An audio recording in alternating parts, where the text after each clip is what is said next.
welcome back. Good afternoon. Hello. How's it going today? Pretty well. Get here okay? I know the roads were a little iffy this morning. Yeah, Good. fine. Well, we're gonna talk about some concerns today, but before we dive deeper, I just want to start off with some general consent. So you can say or do pretty much anything in this room unless you're going to harm yourself or others, then I will have to report it. Sound good? Mm-hmm. So let's start off with what brings you in here today. Well, I've been very stressed lately and had some stuff going on with my job that I've been concerned about. Okay, so there's stress with your job. Let's dive into that. What is going on? Why is it stressful? Well, we started back in person again, so I've been trying to juggle teaching with students in the classroom while I have students online at the same time. So I'm juggling how to teach both groups of kids at the same exact time. So it sounds like you are a tad overwhelmed. There's a lot going on, a lot on your plate, and you're not sure maybe how to balance any of these. Have you talked to any of your peers to get more information? Are they feeling the same way you are? Yeah, I am actually one of the ones that is only doing the live lessons. So like my fellow fourth grade teacher, she just has to teach the kids that are in the classroom. So she, I don't think, feels as much stress as I do because she doesn't have to do the live lesson like I do. Okay.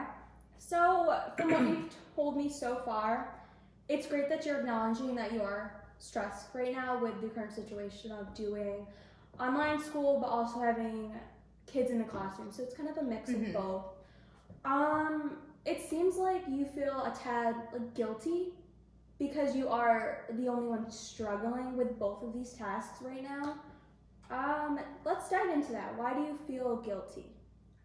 Well, I feel guilty as like a teacher because I feel like I'm not giving enough attention to every single kid in my classroom and every single one online. Like I can't see every single comment that they do.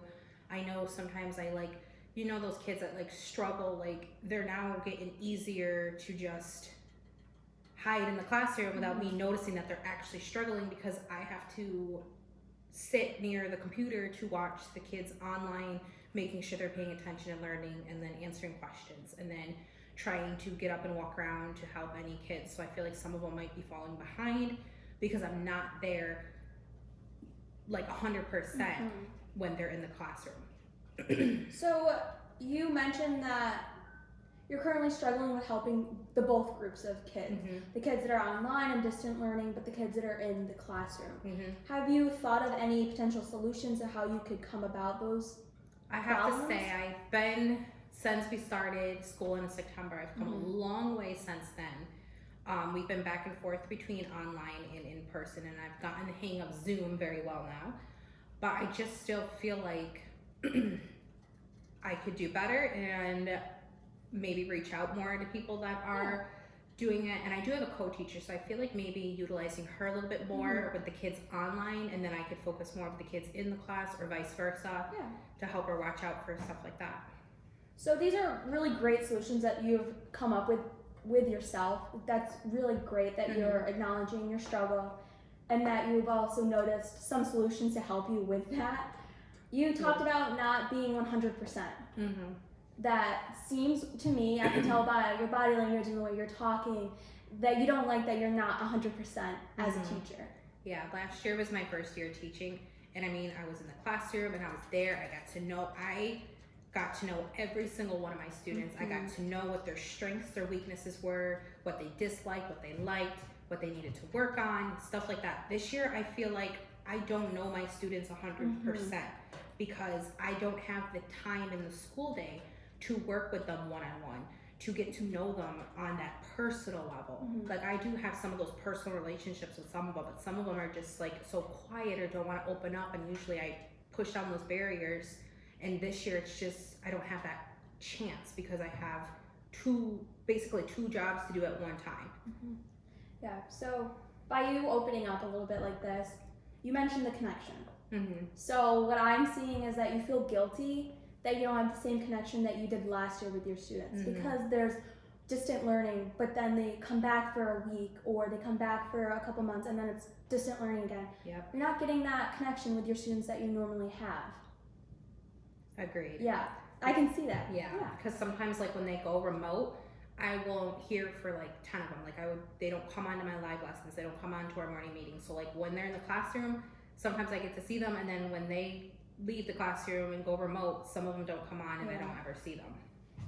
Well, this is great. I mean, just getting into your concern is that, so I'm gonna restate what we've talked about so far. You're struggling with the both groups of distant learning and currently in the classroom. The guilt that you're feeling is normal. You feel guilty because you're not giving your all and 100% as a teacher to the students that deserve it the most. You're there to provide for them, to support them, to guide them, and they're just not getting that, and that's okay. I mean, it's not your fault. You have a barrier right now because of distant learning that's put in place because of COVID. Everyone is experiencing something different right now. Let's move into your current state as a teacher. So you talked about not feeling 100%, feeling a little guilty. But you're happy? Are you figuring it out as you go? Are there any positives, any negatives? Just being a teacher to me is just positive. I mean, even though it's been a struggle, I try to put on that brave face so they don't see that I'm struggling and that it's like super hard for me. When they do come in the classroom, I mean, they put a smile on my face. I've been getting those personal connections, and they just make my day seeing them in person. It's so much better in person than seeing them on a computer screen.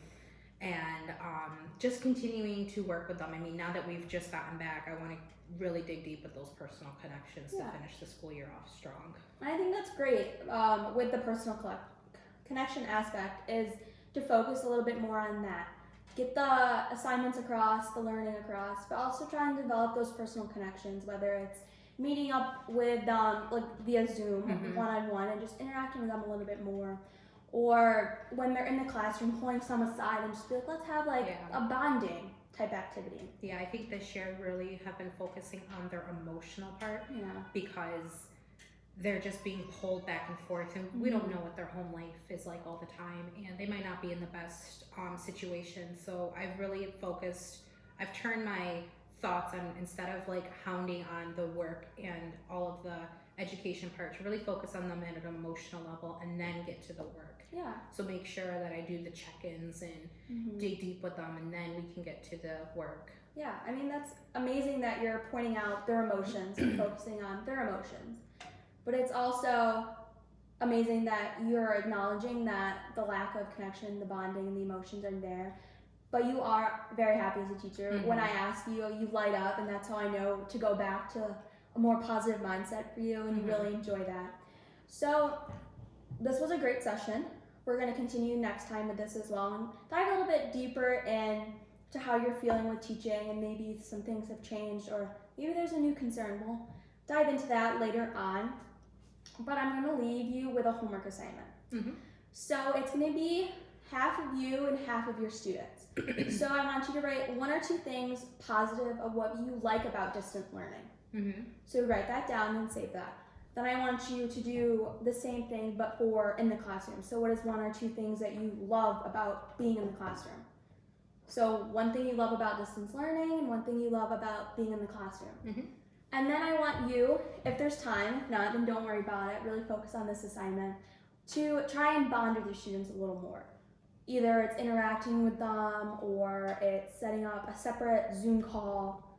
Do you have any ideas of what maybe you could possibly do to create more of a connection? I think usually at the beginning of the year, teachers do those icebreaker things to get to know students. So I think really getting back to those basics again. I haven't seen them in over 8 weeks. Wow. That's the last time we were in the classroom was 8 weeks ago. So actually just getting back to basics with them by doing icebreakers and having those fun activities to do. To really get to know them again and build that connection with me again, because I mean it's been 8 weeks. They might be like, oh, okay, yeah, you're my teacher, but now like, oh, she cares about me. She wants to get to know me again and see what I've been doing for the past 8 weeks, stuff like that. That's really great. I mean, coming up with your own tasks are really helpful, and you can implement these throughout your assignments or your lesson plans wherever you see fit. I mean, you're the teacher, so you kind of just implement those whenever. But definitely with the icebreakers, I think that's a really great idea that you came up with, because just getting their mindset back to like, all right, this is my teacher, like she's here to support me, to guide me, like this is a person I can look up to. That's really great. Getting their brains back to school mode instead of being at home. Yeah, of course. Yep. Well, this was amazing. We're gonna pick this up and talk about this more next week. Continue with those homework assignments, write them down, the one task. 1 or 2, doesn't matter, wherever you can come up with the most. I know it's kind of hard with distant learning and you don't really see it as a positive, but I want you to do 2 positives. Don't focus on the negative. We'll maybe dive a little deeper into the negatives, but the positives for now. That sound good? Alrighty, well thank you. It was great having you. Nice to see you again. Bye. Bye-bye. It's like 10:30.